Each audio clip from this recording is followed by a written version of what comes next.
Good evening, everybody. It is Kneecap Biting with the Detroit Lions post-game show with me, Smoking Jeremy B. Done the only way I know how, as blunt and as real as I can get.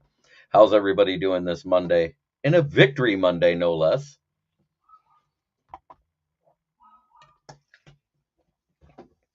We're going to talk about the key stats of the game. Total yards. New York Giants had 216 total yards. The Lions had 327. Passing yards, 135 for the Giants, 230 for the Lions, 81 rushing yards for the Giants, 97 for the Lions. It was 3.9 yards per play with the Giants and 4.7 with the Lions. James Burgess says, going good, enjoying some chips and kneecap sauce. Yes, sir. Donkey Kong 1-0 on pace for an undefeated season. I don't want an undefeated preseason. I'm going to say it now because the last time we had one, we lost every game. So I hope we lose to the Jags next week. Say what you want. That way we can win in week 3. Total plays, the Giants had 55 total offensive plays. They allowed 5 sacks, and they had to punt 5 times. We had 69 total plays with 1 sack allowed and 3 punts. Interceptions thrown was 1 for the Giants, and of course the 2 by Suckfelt. And James Burgess says, yes, the Ravens just hit 24 straight preseason games. Yep, they've won 24 straight preseason games, and how many Super Bowls have they had during that period? Just saying. The last time they won, Joe Flacco was a quarterback that got paid. Undefeated in preseason means nothing. But we did dominate time of possession. That's something I wanted to get at. Now I'm going to go over my hot players. Pretty much, I think the hot players was all the rookies. How many Super Bowls have the Lions won? Yeah, I know. You can say that, Donkey Kong. I don't care. I'm just saying, how many Super Bowls during that winning streak have the Ravens won?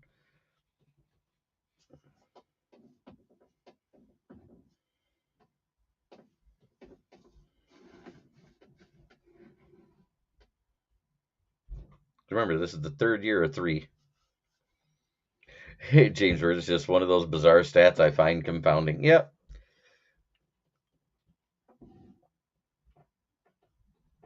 That being said, with my hot players, I'm going to go with the rookies. Jahmyr Gibbs, even though he wasn't that electric. No, well, I'm good. I'm just going to do this on my own. This is my say.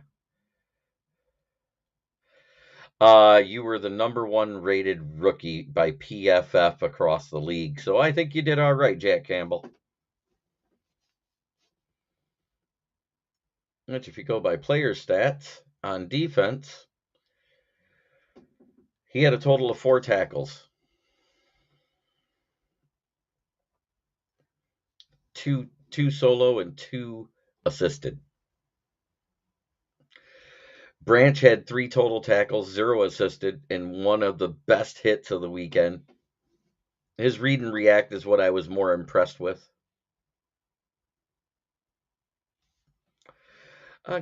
Gibbs did all right. He played all of his snaps from the backfield. He really didn't receive much. He had 1 play out of the backfield where he received and got 18 yards doing what he's supposed to do. The Cold players. Dad, can I join the show? The Cold players, Nate Suckfelt. Yes, I called him by what I've called him ever since we signed him, Suckfelt. First play of the game, yes, he gets hit. He should have took the sack. To just throw it up. And James Rivers says, yeah, Branch has that Amon-Ra thing where he just looks pro-ready day 1. Absolutely.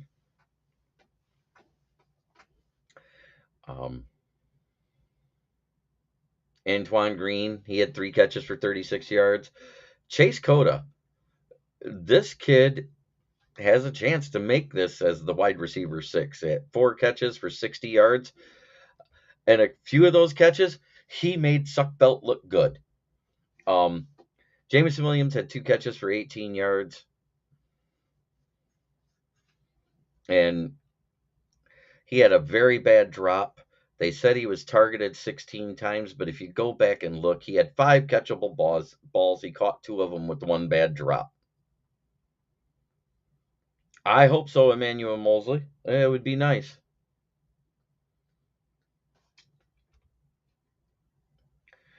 We saw Ibrahim come in. He didn't really do much. He did 4 carries for 9 yards.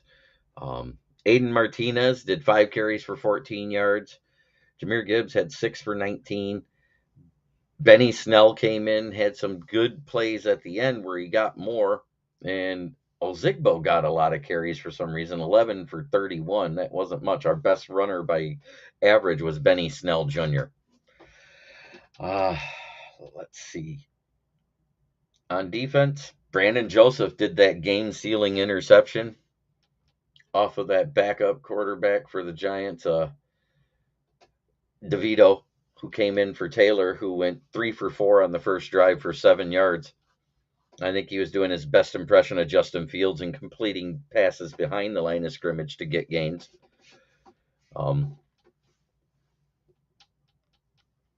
Yes, we know about the dog bite. I'll cover that in a minute because that's later news that came out after the game. And my condolences to your fur baby having to be put down. And for Jalen Hyatt and all the hoopla of coming out of college and how good he is, he had 1 catch for -4 yards. Why? Oh, yeah, because Brian Branch laid him out. That was fantastic. Cole Beasley had. Before anyone gets too fired up about Aquara, I think the real takeaway is the Giants need to cut a certain tackle that is a pylon masquerading as a player. Yeah, I was going to get into that. I wasn't even going to talk about the big sacks. Julian Aquara did have a great game. Those 3 sacks was against the 3rd string offensive line. Romeo Aquara even got a sack against him, but he was, wow. That was his only tackle. Broderick Martin. Terry Foster. I see 11 wins. I've been saying that the whole time. I 11-6 is what I see. I see like 4 can't win games on the road and 2 toss-ups that will probably could go either way.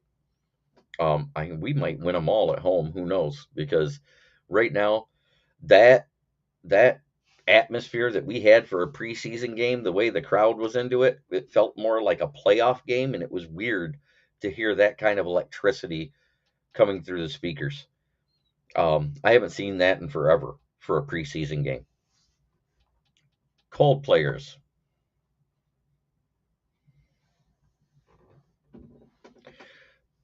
Nate Suckfelt.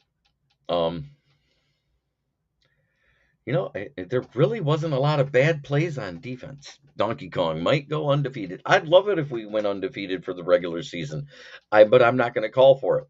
I think at best is 13 wins. I have the basement that I'll accept as 10 because I think 10 wins the North, period. But 11 is about where I think they end up. Oh, Rico Beard sees 5 wins. Go figure.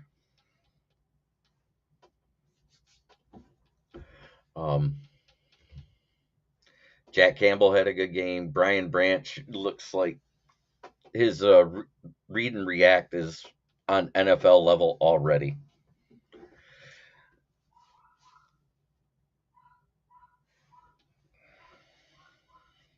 The key plays of the game, well, the one that both interceptions set up points for the Giants to have the lead to begin the game.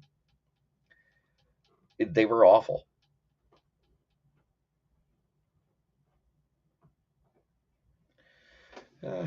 Freddie's better than Matt Nelson, but he's really not a left tackle. He's more of a right tackle. So I could see us possibly going for a backup left tackle. In Lions news, we waived Ross Piercebacher and then signed a guy from the XFL So kudos to him, but it's depth. That's what we've been doing, is a lot of depth signing. Even the Bridgewater signing is a depth signing because it's just insurance if Goff goes down. Adam Bedoin says 15 wins. Woo! Somebody drinking a lot of that Kool-Aid this offseason. Love it.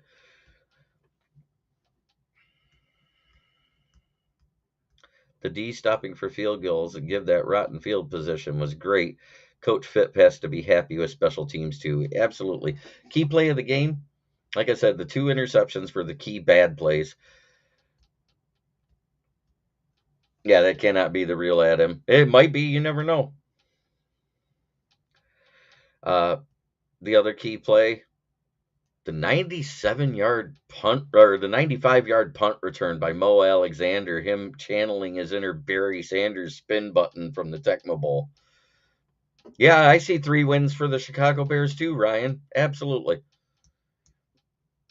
As long as your quarterback is completing in-air yards of -23 and expecting his wide receivers and running backs to get another 152 to gain yards, great job.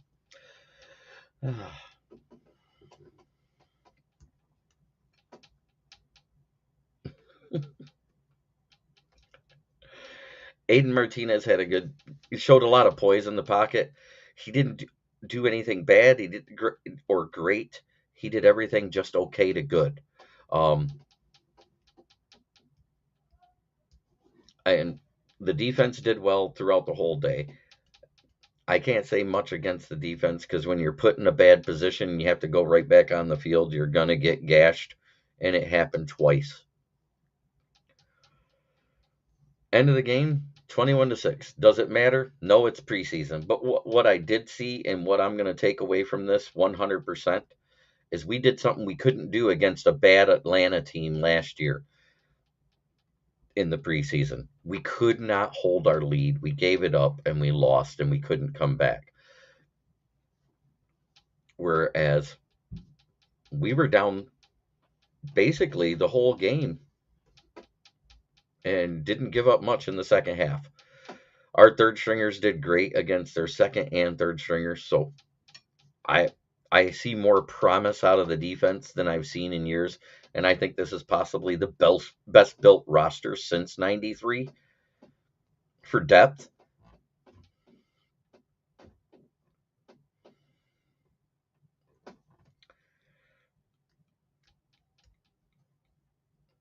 I think they're going to switch them out to see who's going to do best with the third stringers, because right now I think it's Teddy Bridgewater's QB2 to lose. Jameer Gibbs headed out to National Coney Island for chili cheese fries. That's a great choice.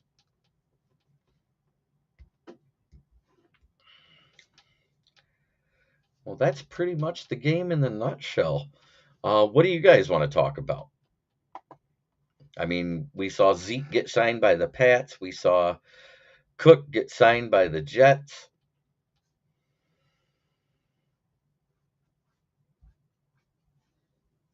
James Burgess, I'll take 2 with or without, and chili cheese fries myself. It was a great weekend. I needed some R&R. That's why I didn't do a Friday, Saturday, or a Sunday show. I went camping in an RV. It was a great time. Wow, 15 minutes, and I got everything covered.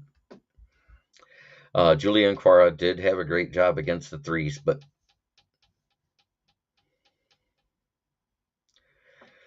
he only dropped 1 pass. He was only credited with 1 drop. So the one was overthrown. He didn't even get a chance. It went straight to who was that guy for the Giants? Right to Pennock. The other one went to Belton.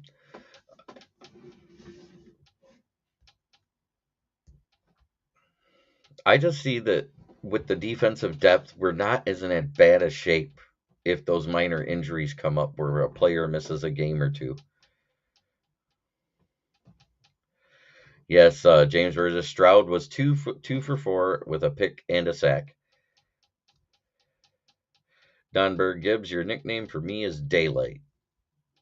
Yeah, because if he gets the ball and he sees daylight, he's gone.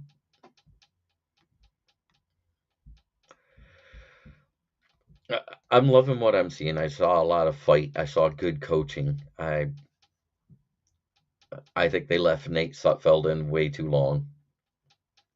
I'd have had him out probably at the halftime because he made Goff under Anthony Lynn look good, and Goff wasn't that good under Anthony Lynn.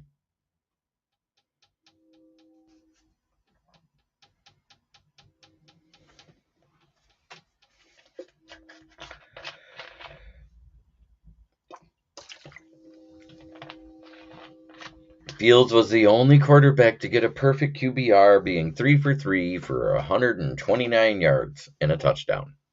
No picks. Good for him. Too bad, like I said, the in-air yards was negative 23.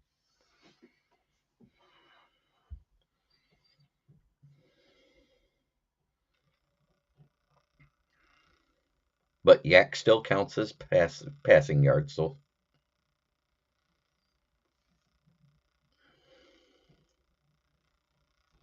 Yes, I think you're absolutely right, James Rivers.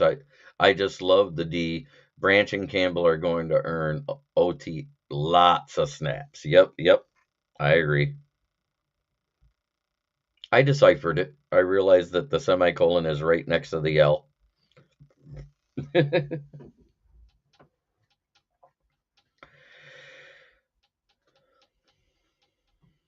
So, what were your guys' takeaways? What did you see? What do you want to talk about? I mean, JMO had 5 catchable targets, caught 2. One was the 2-point conversion, and it was crazy. I think the crowd erupted almost as loud on that 2-point conversion catch as they did on the Gibbs 95-yard punt return from the Go for it. It was nuts. But I still think the rookies kind of shine. James Mitchell had a great game. Uh, and I mentioned Chase Cota already.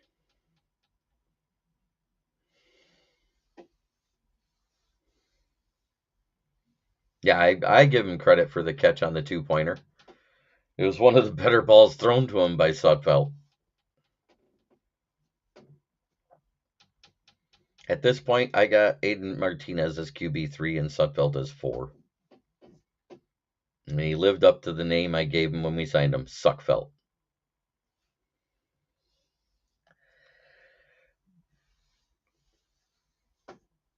It's rare when JMO doesn't drop the ball. Gotta cheer like all hell when he actually catches it. This essentially is a rookie offseason for him. This is when you want him to work on that problem. And Bridgewater came in today and said he's going to push Williams harder than anybody else. He's going to make him stay on after him to catch passes because he wants him to be the talent he's supposed to be that they saw at Alabama and why they drafted him at 12 overall last year.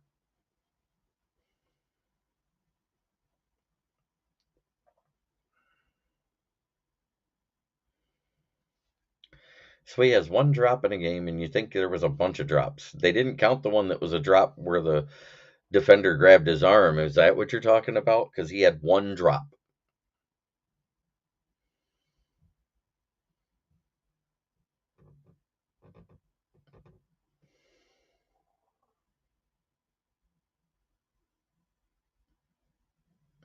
Yes, you're absolutely right. Mitchell is a sneaky player. Still 0 drops I know of, and he's capable of filling Cabinda's role too.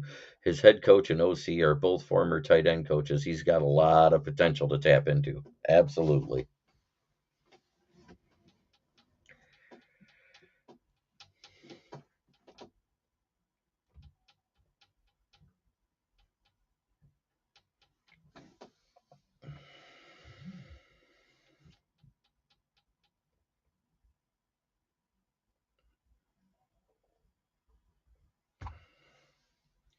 Did anybody take advantage of the free Big Mac because Brendan Joseph got an interception at McDonald's? Every time a Detroit player gets an interception, No progress on who's going to kick. Well, they kind of tied. They both hit the field goals they had the opportunity to hit. So Patterson was 1 for 1 for 39 yards, and Romo was 1 for 1 for 28. You did get a free Big Mac. Good for you. Um,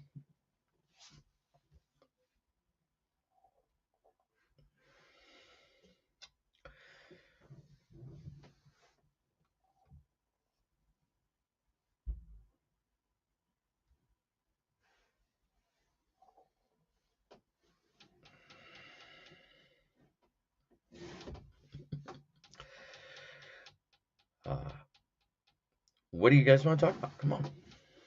I think it's still leaning towards Riley Patterson because he's had more accurate days than what Romo's had, but Romo's got the bigger leg. You never know. It might be that year where they go in with two kickers again. Now that you got an extra roster spot for a third quarterback, who knows what they're going to do? I don't know. I haven't heard them lean one way or the other yet in the pressers. All they talk about is Patterson's been a 95% kicker in the season, and John Parker Romo has one hell of a leg.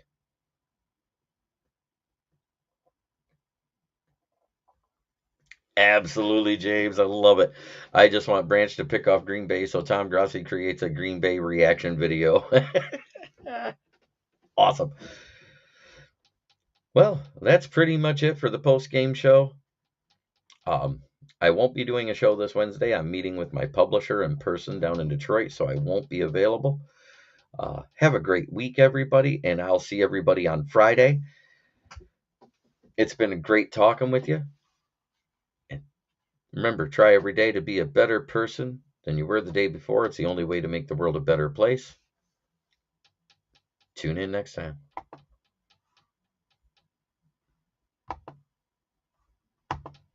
Anyone know if Teddy is listed to start this next one? I'm pretty sure he is. I'm pretty sure they're going to let him start. You can't let Sudfeld start again after the way he played. Thanks, Smoking JB. Night all. Thank you to everybody in the chat.